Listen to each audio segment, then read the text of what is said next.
Kembali lagi dalam program Dokter Jaga di MKTV dan kita masih berbincang dengan Dokter Dendi Juanda, spesialis penyakit dalam, tentang tindakan pencegahan dari terkena ataupun terinfeksi penyakit COVID-19. Nah, apa saja sebaiknya yang kita siapkan? Baik, tadi di segmen sebelumnya gitu ya, kita sudah menyimak paparan dari Dr. Dendi tentang coronavirus SARS-CoV-2 ini dan bagaimana cepatnya laju penyebaran ketika sudah menginfeksi antar manusia. Selama belum ditemukannya vaksin, beliau menyatakan bahwasanya hal yang bisa dilakukan adalah protokol kesehatan yang harus kita jalankan, salah satunya dengan memakai masker juga. Dan kalau kita mau menghadapi new normal sebelum vaksin ditemukan, ternyata ada hitungan yang memang itu harus sangat diperhatikan. Nah, seperti apa? Kita akan langsung saja tanya kepada Dokter Dendi kali ini. Assalamualaikum warahmatullahi wabarakatuh, Dokter. Waalaikumsalam. Ya, baik. Dok, kita sambung ya tadi ini ya. Rada-rada sedikit iri nih dokter nih ya sama New Zealand. Waduh, New Zealand ini udah buka gitu ya. Jadi negara-negara lain yang udah bosen kayaknya di rumah gitu ya pengen ikut juga cepet-cepet buka layanan publik gitu kan. Yang sampai melibatkan anak-anak juga udah pengen. Karena anak-anaknya juga bosen di rumah nih Pak Dokter gitu ya. Gimana nih baiknya nih Pak Dokter? Kalau memang secara ilmiahnya gitu, apa sih yang harus dilihat gitu loh ketika mau membuka salah satu layanan publik? Jadi kita pertama memang harus mengetahui dulu sebenarnya kita itu zona apa nih. Artinya kan ada tuh zona hijau, zona hitam, merah. Malah kalau udah merah itu adalah zona hitam katanya ya, atau zona kuning. Nah, jadi kita sebetulnya harus tahu tuh sebenarnya kita dalam area yang zona apa. Tapi zona itu akan diketahui kalau kita melakukan tes pemeriksaan hapus swab untuk melihat virus itu yang disebut dengan PCR secara masif.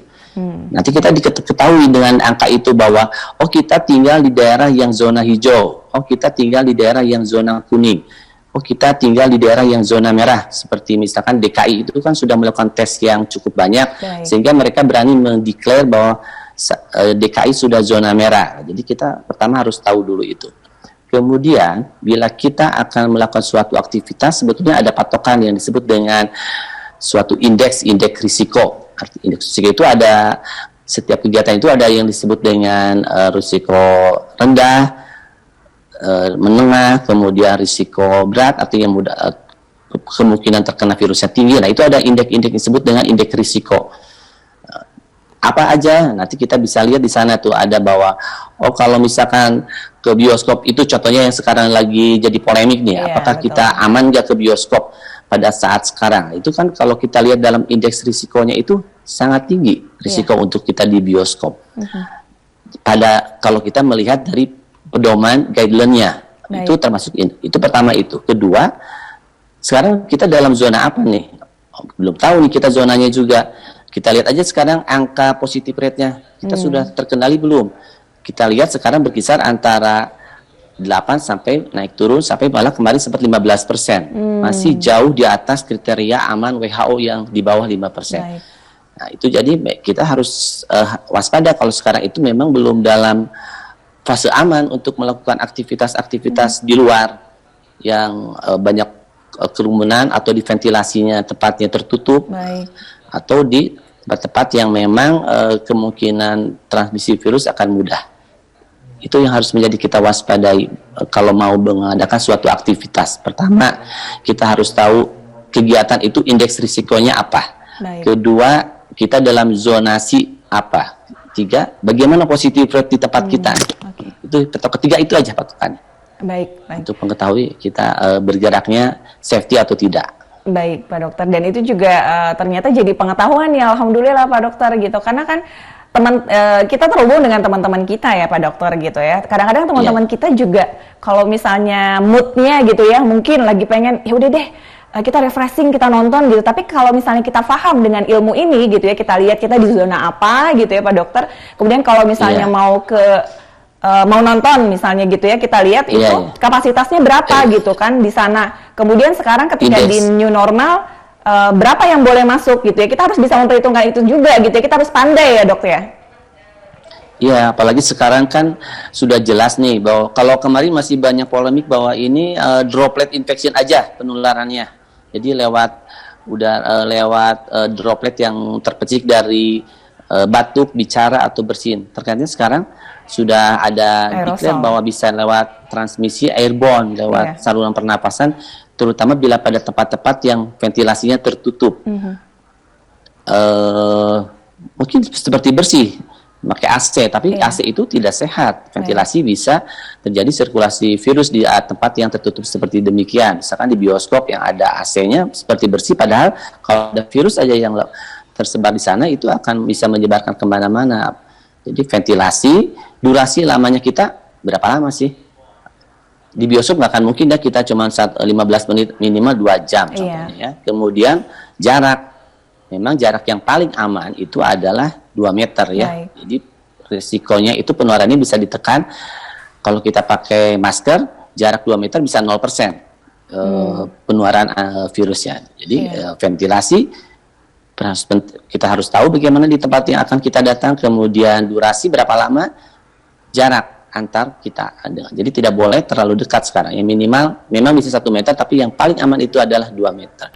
Malah kalau batuk keras atau bersih bisa sampai 8 meter itu terpercik dropletnya. Baik. Iya Pak Dokter, ini juga jadi ingat waktu itu Agim pernah membuat satu singkatan gitu ya. Bahwasanya ketika kita mau melakukan aktivitas, lihat deh si jadurnya. Ventilasi atau sirkulasi, J-nya itu jarak, dan durnya adalah durasi gitu loh. Jadi kalau mau melakukan segala sesuatu, ingat aja di situ gitu loh. Itu patokannya. Gimana Pak Dokter? Iya betul. Jadi memang pertama kalau kita selain protokol pertama dulu yang jaga jarak, cuci tangan, pakai masker yang safety ya, itu harus. Kemudian sekarang tambah lagi karena ada airborne itu ventilasi, berapa lama kita di dalam sana sama jarak. Contohnya kita masuk ke dalam lift aja juga harus hati-hati karena lift kan ventilasinya tertutup. Jadi harus jaga jarak, masker harus cepat dipakai pada saat masuk lift. Jangan lupa cuci tangannya juga. Jadi kita memang sekarang sebetulnya COVID itu melatih kita manusia menjadi disiplin ya. Jadi intinya juga ada, bukan artinya ini positifnya ada juga. Jadi kita harus lebih disiplin sekarang dalam melakukan suatu protokol. Kalau kita memang menyikapinya seperti itu. Iya baik, alhamdulillah nih Pak Dokter, kita juga dapat pencerahan gitu ya, bahwasanya kalau kita sebagai muslim gitu, memang kita sudah dari awal gitu ya, kita harus menjaga kebersihan, bahkan disebutkan kebersihan itu adalah sebagian dari iman gitu ya Pak Dokter ya. Ya baik, betul. Jadi betul sekali, ada kalau saya melihat memang ini ada peringatannya juga dari Allah Subhanahu Wa Taala COVID ini.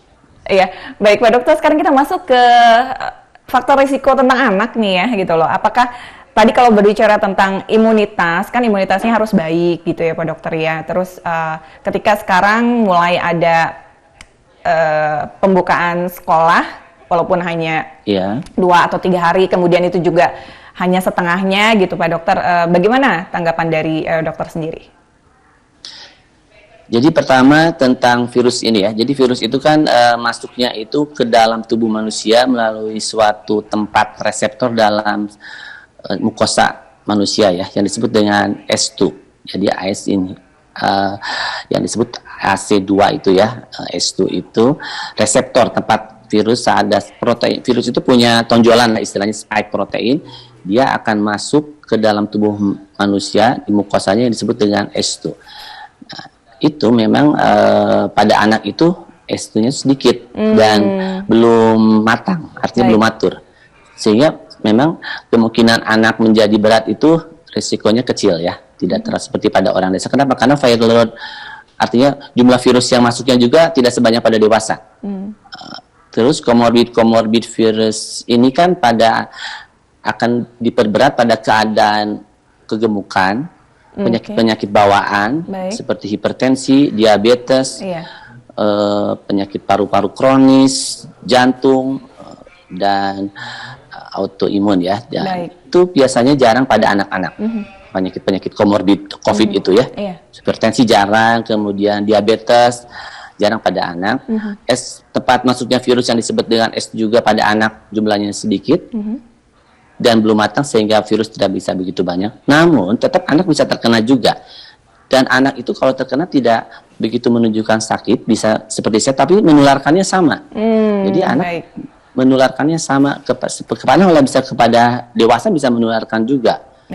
Tanpa diketahui bahwa anak itu sakit gitu. Beda dengan dewasa. Kalau dewasa itu kelihatan sakit COVID-nya. Anak tidak seperti normal, tapi dia mempunyai virus COVID yang bisa menularkan seperti pada orang dewasa. Jadi penularannya sama besarnya pada orang dewasa, tapi anak bisa lebih tahan. Namun bisa sakit juga kalau viralnya tinggi. Tetapi anak ada gejala lain, dia bisa timbulnya terlambat. Kenanya misalkan minggu sekarang nih, virusnya bila sudah, tapi nanti ada reaksi imunologi baru bulan depan timbul gejalanya. Jadi lambat gejalanya. Sindroma inflamasinya demikian. Itu memang unik karena ini penyakit baru ya. Harus diteliti oleh banyak ahli karena emerging infection ini. Jadi tetap anak harus, pembukaan sekolah belum tepat mengingat anak satu bisa menularkan, kemudian perjalanan anak ke sekolah juga harus dipertimbangkan. Mungkin kalau yang punya mobil nggak masalah, tapi kalau yang naik kendaraan umum itu suatu resiko.